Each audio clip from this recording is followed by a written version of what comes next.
الدنيا وننشر في الفضاء أملا ونعلي عزم همتنا فمن طلب العلا وصل.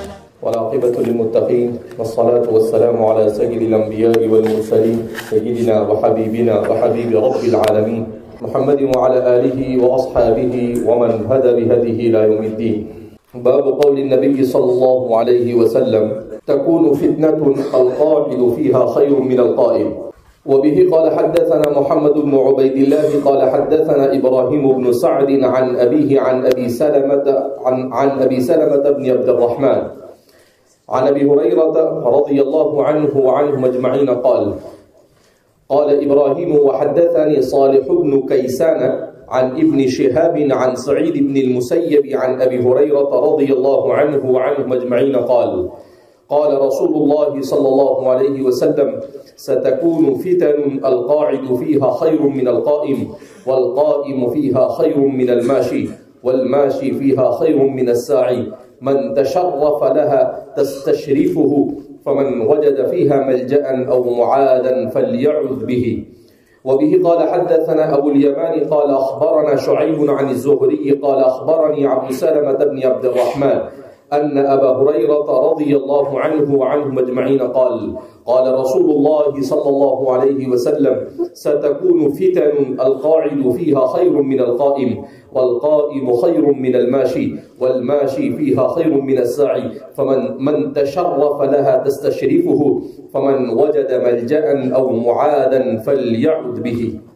یہ کتاب الفتن کا 9واں باب ہے جس کو امام بخاری حدیث پاک ہی کے ایک جز کے ذریعے سے قائم فرماتے ہیں تکون فتنۃ القاعد فیہا خیر من القائم، جس میں رسول اللہ صلی اللہ علیہ وسلم ارشاد فرماتے ہیں کہ فتنے ہوں گے، فتنہ ہوگا جس میں بیٹھا ہوا کھڑے ہوئے سے بہتر ہوگا. وہ شخص جو بیٹھا ہوا ہے وہ اس شخص کے مقابلے میں بہتر اور عافیت میں ہوگا جو کھڑا ہوا ہے. نبی کریم صلی اللہ علیہ وسلم آخر اس کے ذریعے سے کیا بیان کرنا چاہتے ہیں؟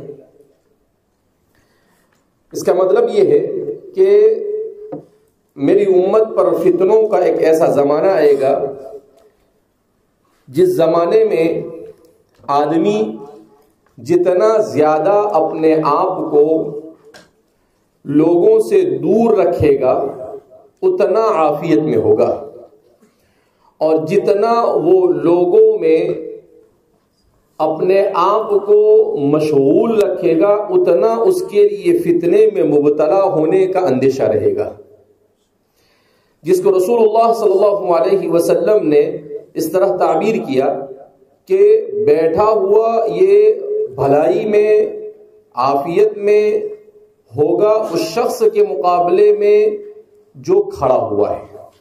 کیوں؟ اس لیے کہ بیٹھا ہوا آدمی ہے اسے کم نظر آئے گا اور جو کھڑا ہوا ہے اسے زیادہ نظر آئے گا.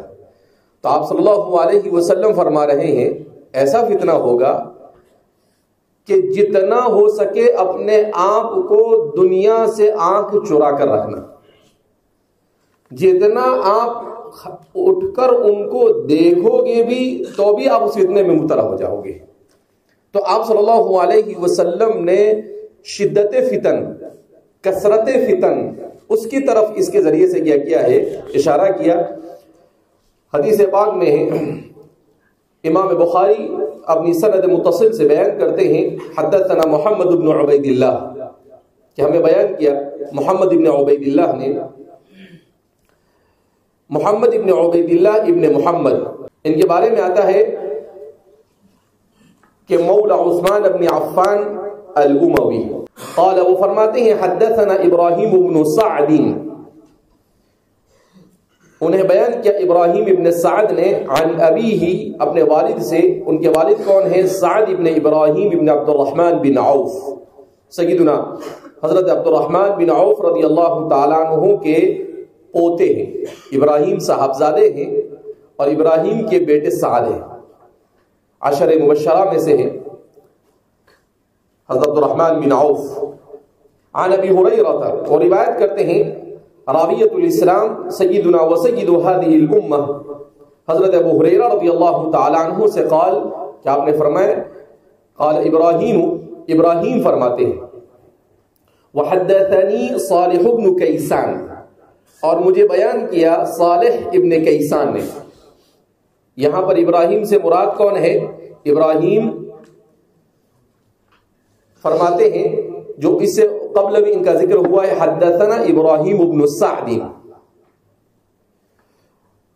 حدثنی صالح بن کیسان، مجھے بیان کیا صالح ابن کیسان عن ابن شہاب، اور وہ امام ابن شہاب سے، اور وہ ابو سعید حضرت سعید ابن المسیب سے۔ یہ تینوں کے تینوں تابعی ہیں، صالح ابن کیسان بھی تابعی ہے، امام ابن شہاب زہری مدون حدیث یہ بھی تابعی ہے، اور سعید ابن المسیب یہ بھی تابعی ہے۔ وہ روایت کرتے ہیں راویۃ الاسلام سیدنا و سید هذه الامہ حضرت ابو ہریرہ رضی اللہ تعالیٰ عنہ سے۔ تو دونوں روایت میں فرق یہ ہے کہ ایک روایت میں ابراہیم اپنے والد سے، اور وہ ابو سلمہ بن عبد الرحمن سے، اور وہ ابو ہریرہ سے، اور دوسری سند میں ابراہیم صالح ابن کیسان سے، اور وہ ابن شہاب سے، اور وہ سعید ابن المسیب سے۔ گویا کہ ابراہیم دو سے نقل کرتے ہیں، ایک تو اپنے والد سے روایت کرتے ہیں، اور دوسرے ابن کیسان سے روایت کرتے ہیں، صالح ابن کیسان سے۔ قال رسول اللہ صلی اللہ علیہ وسلم، رسول اللہ صلی اللہ علیہ وسلم نے ارشاد فرمایا ستکون فتن، ان قریب فتنے آئیں گے، القاعد فیہا خیر من القائم، جس میں بیٹھا ہوا یہ کھڑے ہوئے سے بہتر ہوگا، والقائم فیہا خیر من الماشی، اور کھڑا ہوا ٹھہرا ہوا یہ چلنے والے سے بہتر ہوگا، والماشی فیہا خیر من الساعی، اور چلنے والا دوڑنے والے سے بہتر ہوگا۔ السعی سے مراد دوڑنا، تیز چلنا۔ من تشرف لها، جو شخص سر اٹھا کر ان فتنوں کو دیکھے گا، تستشریفہ، تو وہ فتنہ اسے اپنی لپیٹ میں لے لے گا۔ تستشریفہ ای تہلکہ، یعنی وہ فتنہ اسے اپنی لپیٹ میں لے کر اسے اپنے فتنے میں گویا وہ مبتلا ہو جائے گا۔ فمن وجد فیہا ملجأ،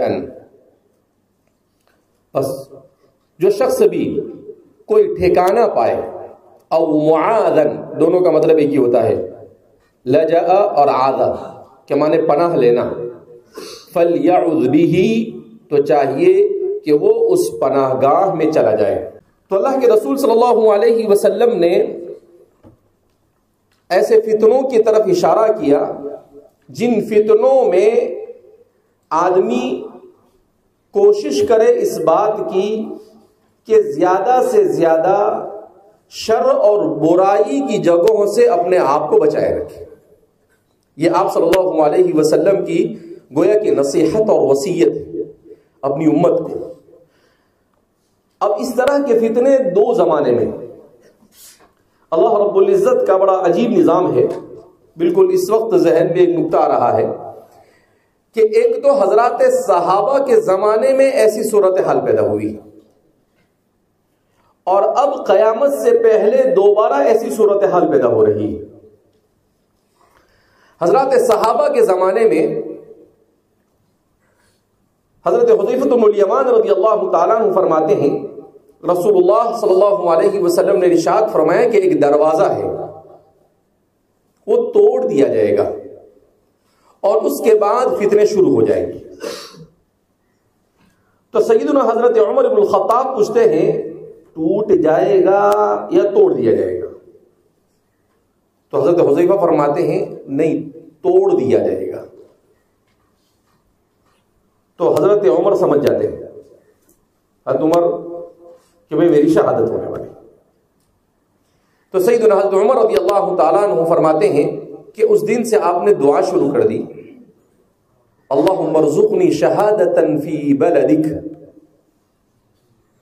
اے اللہ مجھے شہادت نصیب فرما مدینہ میں۔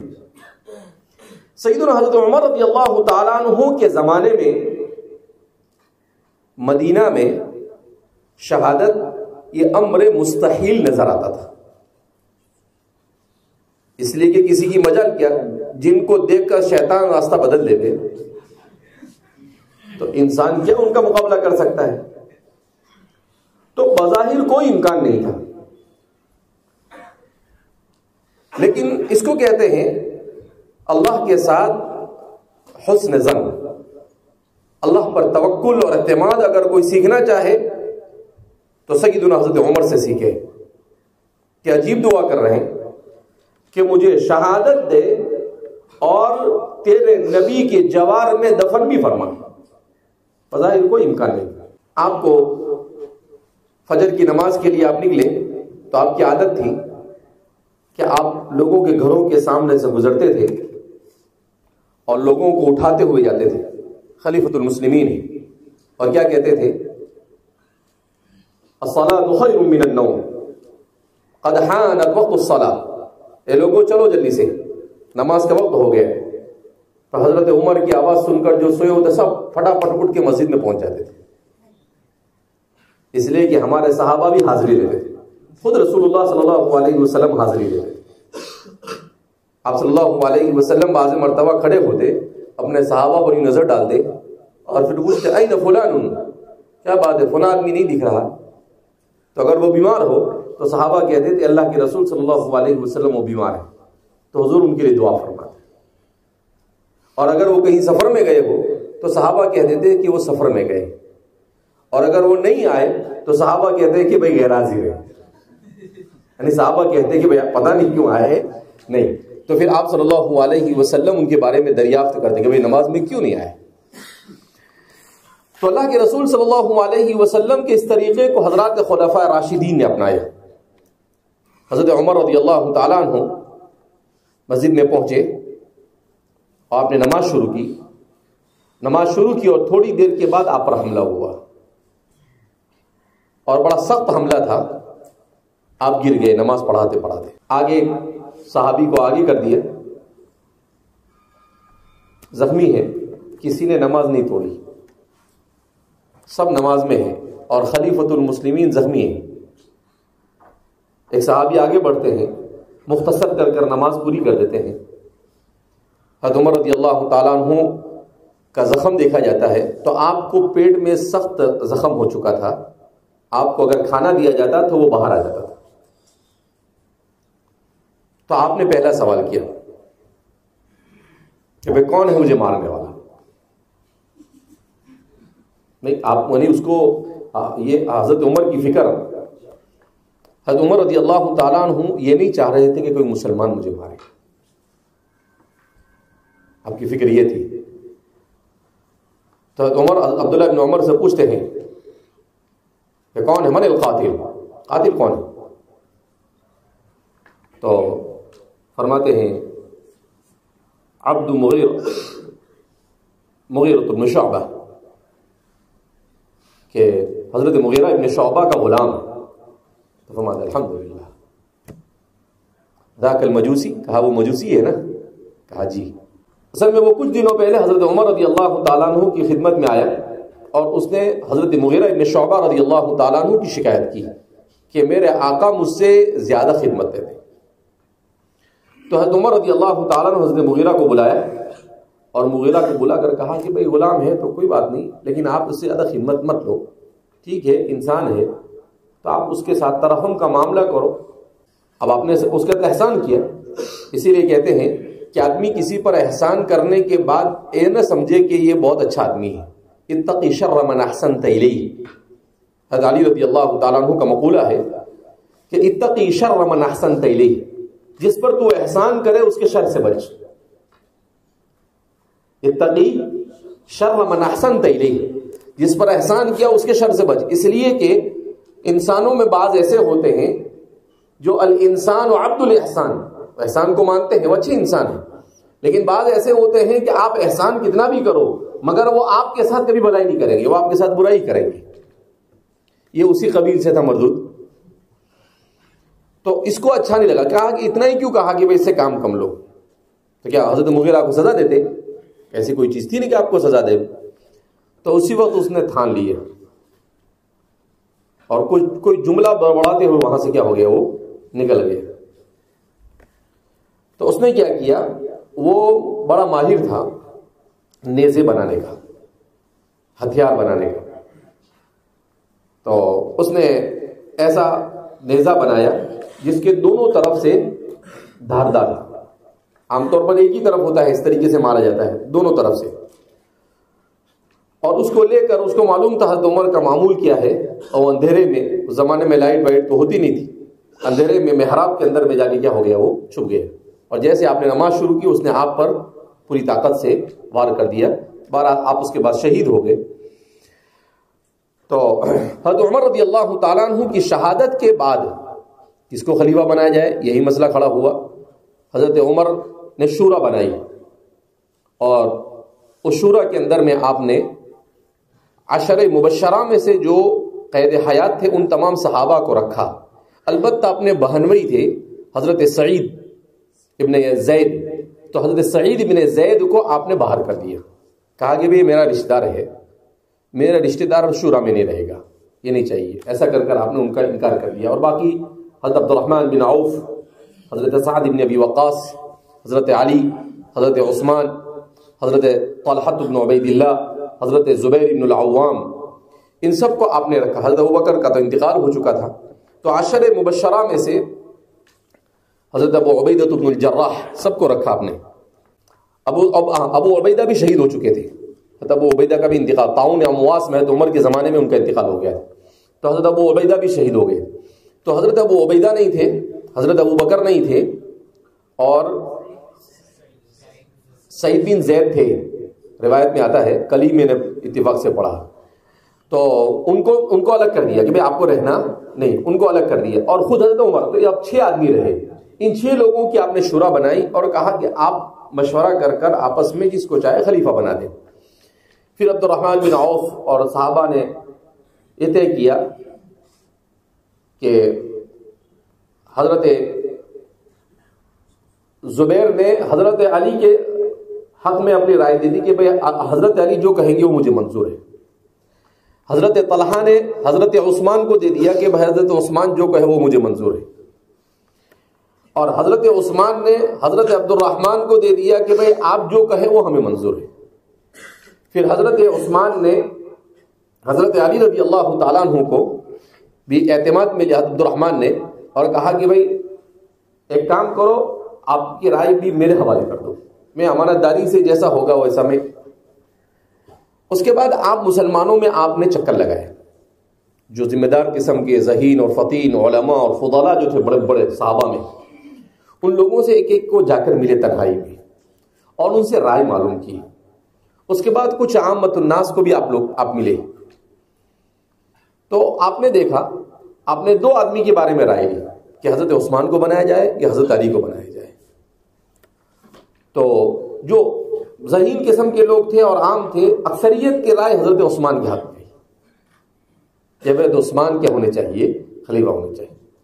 کچھ لوگوں نے حضرت علی کے بارے میں کہا، لیکن عام رجحان حضرت عثمان کا تھا. تو حضرت عبد الرحمن بن عوف نے،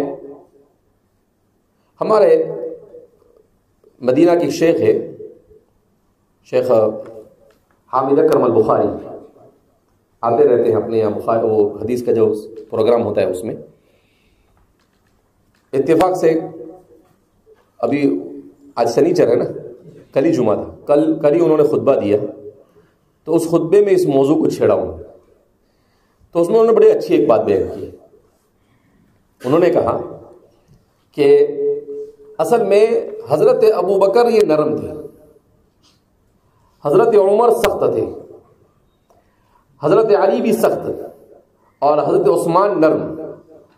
تو حضرت عمر کے سختی کے 10 سال ہو چکے تھے، تو لوگ تھوڑا ریلیکسیشن چاہ رہے تھے. مجھے بڑی اچھی لگی ان کی بات. لوگ اب یہ چاہ رہے تھے کہ بھائی واپس حضرت علی آگے نہیں بیٹھے. تو اس لیے لوگ یہ چاہ رہے تھے کہ بھئی تھوڑا سا کوئی نرم آدمی آوے. تو اس لیے لوگوں کا رجحان حضرت عثمان کی طرف ہوا. تو یہ اللہ کا بھی نظام تھا. تو اس وجہ سے حضرت عثمان بن عفان کو خلیفہ منتخب کیا، حضرت علی نے بھی اس پر رضامندی ظاہر کی. تو یہ اللہ کا نظام ہے. کسی بھی نظام کی کامیابی کے لیے دونوں طرح کے لوگ ہونا ضروری ہے، ایک نرم ہو اور ایک سخت ہو. تو اس سے کیا ہوتا ہے، بیلنس باقی رہتا ہے. کیوں؟ معاشرے میں ہر طرح کے لوگ ہوتے ہیں. کچھ لوگ ایسے بھی ہوتے ہیں جو سختی سے چلتے ہیں، کچھ لوگ ایسے بھی ہوتے ہیں ان سے سختی برداشت نہیں ہوتی ہے. تو جب دونوں ہو، ایک نرم اور ایک سخت ہو، تو دونوں بیلنس ہو جاتے ہیں. تو یہ اللہ کا نظام ہے. تو اللہ کو اسلام کو قیامت تک لے جانا، لہذا اس بنا پر اللہ نے بھی ایسا نظام بنایا کہ رسول اللہ صلی اللہ علیہ وسلم کا دور تو جامع دور تھا، بین الجمال والکمال. وہاں کبھی جمال بھی ہوتا تھا اور کبھی جلال بھی ہوتا تھا. حضرت ابو بکر رضی اللہ تعالیٰ عنہ کے دور میں جمال ہی جمال تھا، حضرت عمر کے دور میں جلال ہی جلال تھا. پھر حضرت عثمان کو اسی لیے پسند کیا تاکہ ایک بار پھر جمال دیکھے لو، تو حضرت عثمان کے دور میں پھر جمال آیا. پھر حضرت علی کا دور، پھر جلال والا دور آتا ہے. تو اس طریقے سے دنیا کا نظام. پھر حضرت امیر معاویہ کا دور ہے، وہ بھی جمال والا ہے، وہ بھی نرم حلیم الطبع تھے، وہ برداشت کرنے کے عادی تھے. تو اسی طریقے سے یہ نظام کیا ہوتا ہے، چلتا رہتا ہے. تو بہرحال عام طور پر لوگوں کا رجحان یہ رہا کہ حضرت عثمان کو، اس لیے حضرت عثمان کو بنا دیا گیا. اللہ رب العزت کا نظام یہ رہا کہ اللہ رب العزت نے ایسا نظام بنایا کہ اسلام کامل و مکمل طور پر معاشرے اور اس کی طبیعت اور اس کی فطرت کے مطابق تنفیذ کے ساتھ لوگوں کے سامنے آ جائے. لہذا اس بنا پر اس طرح سے نظام بنائے. اب حضرت عمر رضی اللہ تعالیٰ عنہ کی شہادت کے بعد سے فتنے جنم لینا شروع ہو گئے. مگر حضرت عثمان کے زمانے میں شروع میں تو ایسا کوئی مسئلہ ہوا نہیں، مگر جب مال کی فراوانی ہوئی اور حضرت عمر، حضرت عثمان رضی اللہ تعالیٰ عنہ کی نرمی کا لوگوں نے غیر فائدہ اٹھایا اور وہ مزید فتنے پر آمدہ ہو گئے. پھر حضرت عثمان کی شہادت کے بعد فتنوں نے مزید شدت اختیار کی. پھر حضرت علی کے زمانے کے اندر میں فتنہ اپنے شباب کو کیا ہو گئے، پہنچ گئے. تو یہ سب اس لیے ہو رہا تھا کہ قیامت تک آنے والے فتنوں کا مقابلہ کرنے کے لیے حضرات صحابہ کو اسوہ بنا کر امت کے سامنے پیش کرنا تھا. امت کے سامنے کیا کرنا تھا، ورنہ رسول اللہ صلی اللہ علیہ وسلم نے ایسی تربیت کی تھی کہ اگر قیاس اور عقلی اعتبار سے دیکھا جائے تو یہ کچھ نہیں ہونا چاہیے. نہ حضرت عمر شہید ہونے چاہیے، نہ حضرت عثمان شہید ہونے چاہیے، نہ حضرت علی شہید ہونے چاہیے، نہ فرق باطلہ کا وجود ہونا چاہیے، نہ کسی قسم کی داخلی مشاجرات ہونے چاہیے، مگر اللہ ہی اپنی حکمت کو جانتا ہے.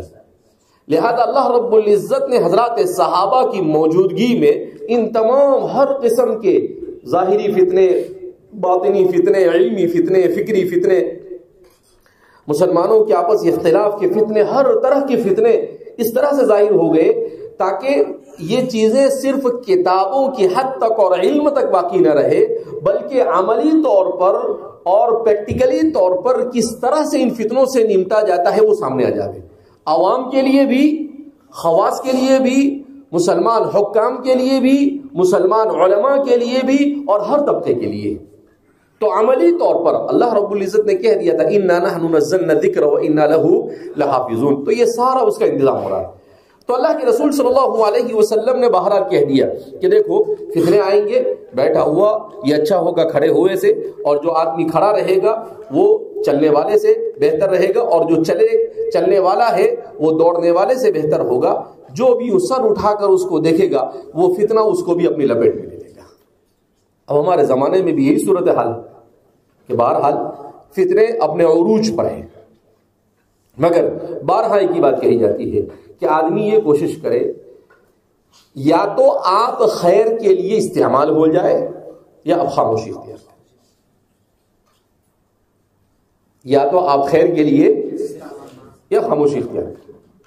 آپ شر کے لیے استعمال نہ ہو، امت میں کسی فتنے کے لیے استعمال نہ ہو، امت کے توڑ کے لیے استعمال نہ ہو، لوگوں کی اور علماء کی اور امت میں جو ذمہ دار قسم کے لوگ ہیں ان لوگوں کی برائی کر کر آپ اپنی عاقبت کو خراب نہ کریں.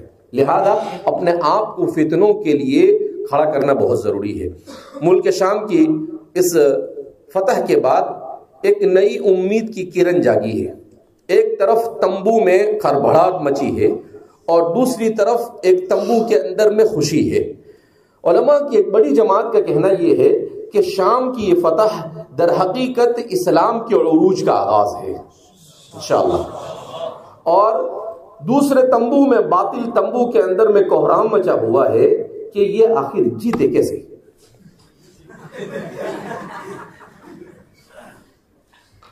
یہ 10 دن کے اندر میں انہوں نے شام فتح کیسے کیا اور کس طریقے سے یہ سب کچھ ہو گیا، تو ان کی نیند حرام ہو گئی، وہ پریشان ہے کہ پتہ نہیں اب کیا ہوتا ہے۔ ایک تو افغانستان میں ہو گیا تھا قبضہ ان کا، ابھی شام میں ہو گیا، ابھی پتہ نہیں اور کہاں ہوتا ہے۔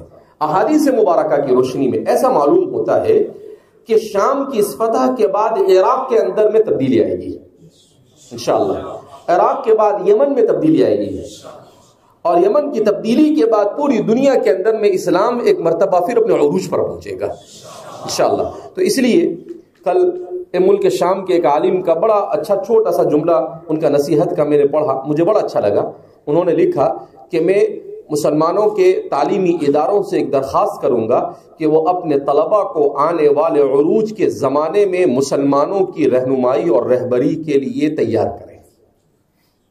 جو عروج کا دور آ رہا ہے، اس عروج کے دور میں اور فتح اور نصرت اور کامیابی کے اس دور کے لیے مسلمان اپنے مدارس میں پڑھنے والے اور اپنے نوجوانوں کی تربیت اور ان کو امت کو کس طریقے سے لے کر چلنا، اس کے لیے برائے کرم تیاری کی کوشش کرے، اس لیے کہ اگر ہمارے پاس افراد نہیں ہوں گے جو امت کے ہر طبقے کے اوپر دین کی محنت کرے تو مسائل اور بگڑ سکتے ہیں۔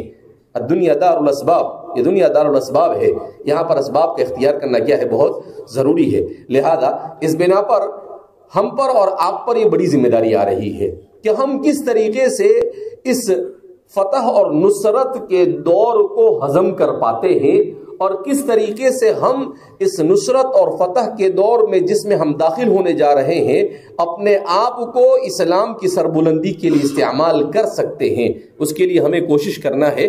تو اس کے لیے الحاد کا مقابلہ کیسے کرنا، اس کے لیے ہمارے نوجوانوں میں دین کو کیسے زندہ رکھنا، وہ ساری چیزیں ہیں۔ بہرحال مفتی یاسر ندیم الواجدی صاحب ہمارے یہاں تشریف لائے آج، تو ابھی ان کا پروگرام ہونے والا ہے، تو انشاءاللہ آپ طلبہ یہیں پر رہیں گے، اور کالج کے پروفیسر وغیرہ کو سب کو بلا لیا ہے، تو آپ حضرات پیچھے چلے جائیں گے، اور یہ پروفیسر اور 2 ٹیچر وغیرہ ہے وہ آگے بیٹھیں گے، آپ لوگ پیچھے بیٹھیں گے، کوئی باہر نکلنے کی کوشش نہ کرے۔